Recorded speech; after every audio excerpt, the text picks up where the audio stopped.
We got breaking news on HQ, and it's all about the big cat. Tiger Woods speaking today at the Masters. All eyes were there for his press conference where he said, as of right now, I feel like I'm going to play. Tiger, of course, winning this tournament 5 times, maybe a 6th, depending on what happens Thursday, Friday, and into the weekend.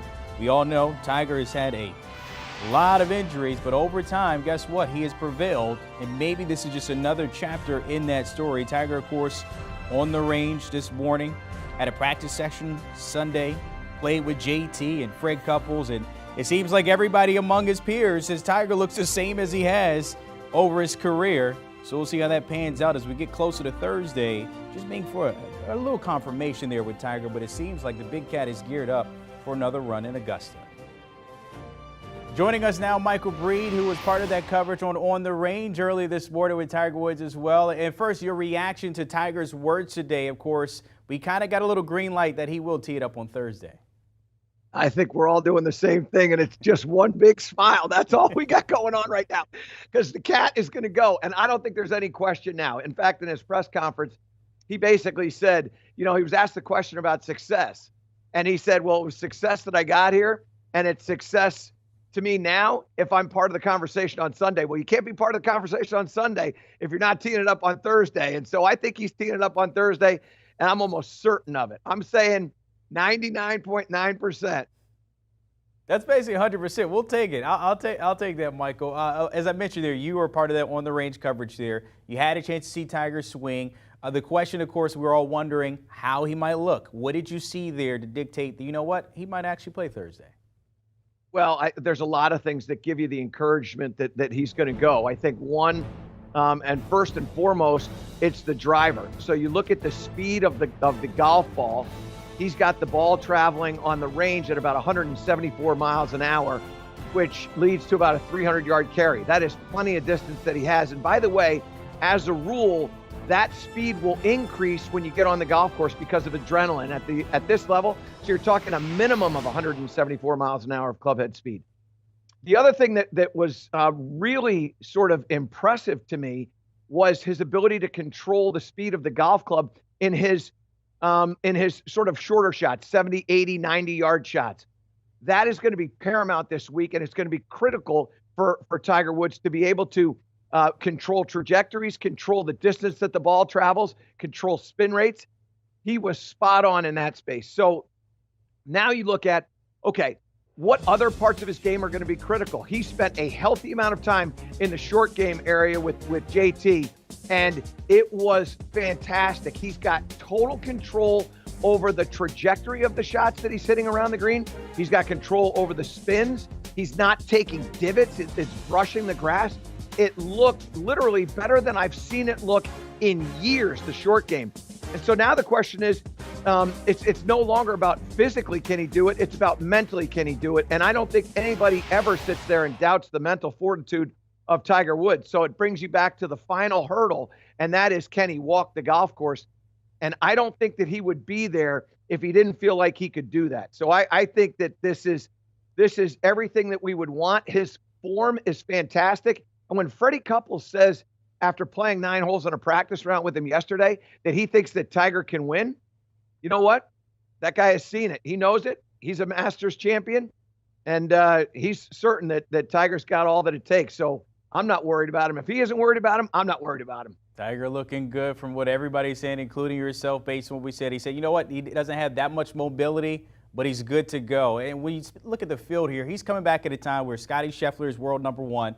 JT's of the world will be there, of course. Jon Rahm. When you think about the field, how does Tiger's return kind of impact them a little bit?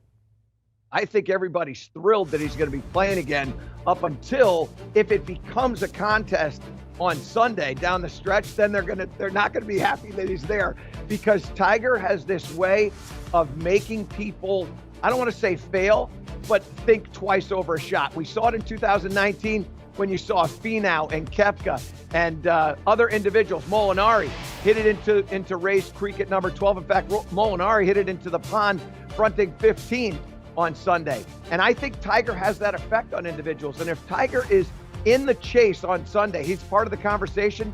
I think those players who are thrilled that he's there on a Monday, Tuesday, Wednesday are not going to be so happy on a Sunday afternoon. Michael, before I let you go, of course, you mentioned there if he is on Sunday, that means he has to play well Friday and Saturday. So realistically, what do you expect from him to see for the first 2 days and into the weekend possibly? Well, here's the thing. I think that Tiger, look, nobody understands this golf course as well as Tiger Woods. It's as simple as that. I mean, he understands it so well that he's actually assisting others in their ability to get around the golf course, including JT, who's one of his very, very close friends. So I think he understands the golf course. He also understands the tournament as a rule. And the tournament as a rule is you don't really have to do anything special. If you go out and you shoot 70 in the first round, you don't have to be 5, 6, 7 under par after round one. What you have to do is you have to be under par. That magic number of 70 is critical for Tiger in round one. And then I think in round two, you know, it's another one where you get it into the 60s. And all of a sudden, if you can have this at 5 or 6 under par going to the weekend, I think you put yourself in a really good position. I think that's where Tiger's head is. I think Tiger cannot allow himself to get aggressive. I think Tiger has to take what comes to him and realize that, you know what, it's a gift that he's playing, but at the same time, you don't want to give this away. You don't want to be cavalier about it. You don't want to just sit there and go, I can't believe I'm playing. This is fantastic. Tiger's going to go out there and he's going to methodically take the course and figure out how to shoot the lowest score that he possibly can. I think you have to stay away from double bogeys. You don't have to make a ton of birdies. You just have to stay away from double bogeys and bogeys. If you can keep your tournament to, say, single-digit bogeys and limit your double bogeys to 1, believe it or not, now you've got a chance to win here. That's what past history has shown, and I think that's what Tiger is well aware of. So I think he has to put himself in position going to weekend where he has a chance. And then at that point, Saturday is the day where you start to look at your positioning and you start to go, okay, you know what? I'm going to be a little bit more aggressive today, or I'm going to continue with this sort of approach that I've had where I'm just going to try to get a couple. Take advantage of the par fives, take advantage of the opportunities that are presented to you, stay away from making big numbers, and no 6s on the card.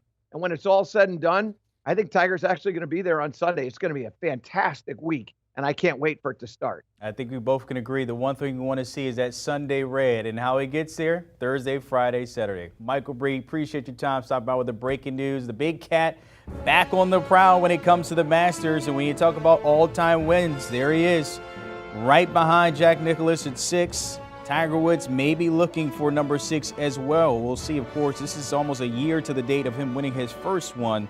The Big Cat telling us today, look, feels good, so he might be playing. Of course, that 9 rounds tomorrow, or 9 holes tomorrow, will dictate how he feels, but it seems like everything's a go for Tiger Woods. Do you want a sports network that delivers everything that matters about the game? The highlights, the picks, the instant analysis, no yelling, no fake debates, no politics. Hit the subscribe button and never miss a moment.